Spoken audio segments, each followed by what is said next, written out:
दोस्तों आज मैं आपको लालची व्यापारी और शिवजी की कहानी सुनाऊंगा। दोस्तों कहानी को पूरा सुनना, बहुत रहस्यमयी और मजेदार कहानी है। सबसे पहले तो सभी दोस्तों को जय भोलेनाथ। बहुत पुराने समय की बात है, एक गांव था। उस गांव में एक पंडित जी रहते थे। वह पंडित जी बहुत ही दयालु और सीधे साधे स्वभाव के थे और साथ ही शिवजी के परम भक्त भी थे, लेकिन गरीब भी बहुत थे। पंडित जी का काम था, वह रोजाना शिव मंदिर जाते, दिन भर शिव जी की सेवा करते और जो भी दान दक्षिणा मिलती उसी से अपना गुजारा करते थे। पर कोई भी दीन दुखी भिखारी उनके घर पर जाते तो पंडित जी उन्हें कुछ ना कुछ जरूर देते, खाली हाथ किसी को नहीं लौटाते थे। उसी गांव में एक व्यापारी रहता था। वह बड़ा ही धनवान था, पर वह हमेशा ही पैसों का बड़ा लोभी था। वह हमेशा सुबह शाम भगवान का नाम नहीं जपता था। मोदी जी भगवान का नाम नहीं जपता था तो फिर क्या जपता था? अरे भैया, वो तो पैसों की माला जपता होगा। धनवान आदमी के पास धन कितना भी हो, पर उसको हमेशा कम ही लगता है। हाँ भैया, सही कह रहे हो। वह दिन भर यही मंत्र जपता था कि हाय धन थोड़ा, हाय धन थोड़ा, बस यही मंत्र जपता रहता था। फिर महाशिवरात्रि का त्योहार आया तो पंडित जी हर दिन की तरह नहा धोकर शिव मंदिर की ओर भोलेनाथ का नाम जपते हुए जा रहे थे। उधर से व्यापारी आ रहा था। जब दोनों पास आए तो व्यापारी ने पंडित जी से कहा कि पंडित जी, तुम रोजाना भगवान भोलेनाथ का नाम लेते हो, उनकी सेवा करते हो, लेकिन मुझे ये बताओ कि तुम्हारे भोलेनाथ ने आज तक तुमको क्या दिया है? जब से मैं देख रहा हूँ तुम गरीब के गरीब ही हो। पंडित जी, एक काम करना, कल से मेरे घर पर आ जाया करना और मेरे व्यापार में मेरा हाथ बचाना। मैं तुमको अच्छी तनख्वाह दूंगा। कहाँ तुम पत्थर को पूंछते फिरते रहते हो? फिर पंडित जी बोला, सेठ जी, भगवान जो भी देता है सोच समझ कर देता है और मुझे शिव जी की कृपा से जो भी मिल रहा है उसी में मैं संतुष्ट हूँ। व्यापारी ने कहा कि कहाँ मैं अंधे को रास्ता दिखा रहा हूँ और अपना टाइम खराब कर रहा हूँ। ऐसा कहकर सेठ जी वहां से चल दिया। इधर शिव जी और पार्वती जी भ्रमण करने के लिए निकले। संयोग बस वे उसी गांव के जंगल में भ्रमण कर रहे थे। मोदी जी शिव पार्वती घूमने फिरने निकले थे क्या?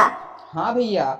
फिर पार्वती जी ने भोलेनाथ भगवान से कहा कि पंडित जी तुम्हारा भक्त है, वह रोजाना तुम्हारी पूजा अर्चना सेवा करता है, पर भगवान जी आप उसे कुछ देते क्यों नहीं? उसके घर में खाने पीने के फजीते पड़ते हैं। तो शिव जी ने कहा कि देवी, आज शिवरात्रि है, आज मैं अपने भक्त पंडित जी को धनवान और माला माल कर दूंगा। पार्वती जी बोली कि प्रभु कैसे करेंगे धनवान? शिव जी बोले, देवी, पंडित जी ने जितने भी बिलपत्र मेरे शिवलिंग पर चढ़ाने के लिए लाए हैं उन्हीं बिलपत्र से मैं पंडित जी को माला माल कर दूंगा। ऐसा कहकर भोलेनाथ भगवान और पार्वती जी वहां से चल दिए। परंतु संयोग बस ये सारी बातें व्यापारी ने सुन ली। फिर व्यापारी तुरंत पंडित जी के घर गया और पंडित जी से कहा कि तुम जो बिलपत्र आज शिवलिंग पर चढ़ाओगे वो सारे बिलपत्र मुझे दे दो। इसके बदले में मैं तुम्हें 100 सोने की मोहरें देता हूँ। पंडित जी ने कहा कि नहीं सेठ जी, ये बिलपत्र मैंने अपने श्रद्धा भाव से शिवलिंग पर चढ़ाने के लिए लाया हूँ, इसलिए मैं आपको नहीं दे सकता। लेकिन पंडिताई ने पंडित जी से कहा कि दे दो, हमें धन की जरूरत है और शायद सेठ जी को बिलपत्र की जरूरत होगी।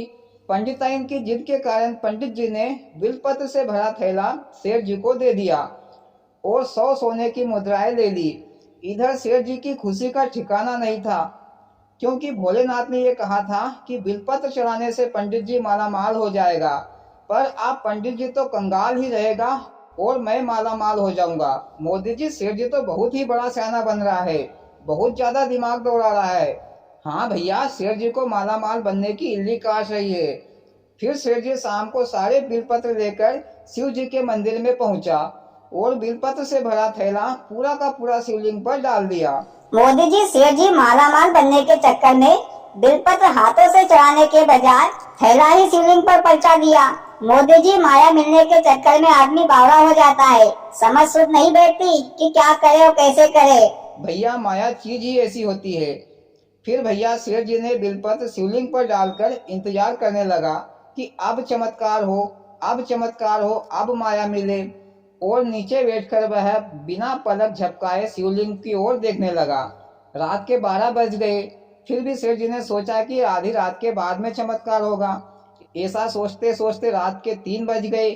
लेकिन सेठ जी ये सोचते रहे कि शायद सुबह चमत्कार होगा और मैं मालामाल हो जाऊंगा। जहाँ इतना इंतजार किया है वहाँ थोड़ा और सही। पर भैया दिन होने को आया, कोई चमत्कार नहीं हुआ। इधर सेठ जी का सब्र टूट गया। फिर क्या था, सेठ जी को काटे तो खून नहीं निकले। फिर सेठ जी को गुस्सा आ गई तो सेठ जी ने शिवलिंग को उठाकर फेंकने की सोचा और अपने दोनों हाथों से पकड़ा। पर भैया शिवलिंग सेठ जी से उठा नहीं, उल्टे सेठ जी के दोनों हाथ शिवलिंग से चिपक गए। इधर भैया सेठ जी फिर घबराने लगा। सेठ जी भोलेनाथ का नाम लेकर क्षमा मांगने लगे तो शिवलिंग में से ये आवाज आई कि सेठ जी तुमको पंडित जी के घर जाकर 2000 स्वर्ण की मुद्राएं दान में देना है। अगर ऐसा नहीं किया तो तुम्हारे दोनों हाथ नहीं छूटेंगे। सेठ जी ने कहा कि भगवान जी, सबसे पहले मैं पंडित जी को दान देकर ही आऊंगा, बाद में कोई भी काम करूंगा। मोदी जी, सेठ जी तो डर के मारे कांपने लगा। भय बिना प्रीत नहीं होती, लकड़ी के आगे ही माफी नाचती है। हाँ, फिर क्या सेठ जी ने दान दिया? अरे भैया, वो क्या, उसका बाप भी देगा। सेठ जी फिर सीधे अपने घर गए और तिजोरी में से 2000 सोने की मोहरें निकाली और पंडित जी के घर जाकर पंडित जी को दान में दे दी। फिर सेठ जी के समझ में ये बात आ गई कि शिव जी ने पंडित जी को मालामाल बनने को कहा था, मेरे को नहीं। सो पंडित जी मालामाल बन गया। मैंने ज्यादा अकल खर्च की तो उल्टा मेरा भारी नुकसान हो गया। फिर इधर पंडित जी अपने घर में हंसी खुशी रहने लगे और भैया कहानी खत्म। वाह मोदी जी, बहुत ही मजेदार और धार्मिक कहानी सुनाई, दिल खुश हो गया। और भाइयों, आपको कैसी लगी मोदी जी की कहानी? अच्छी लगी हो तो प्लीज वीडियो को लाइक और चैनल को सब्सक्राइब करें। भोलेनाथ सबके साथ।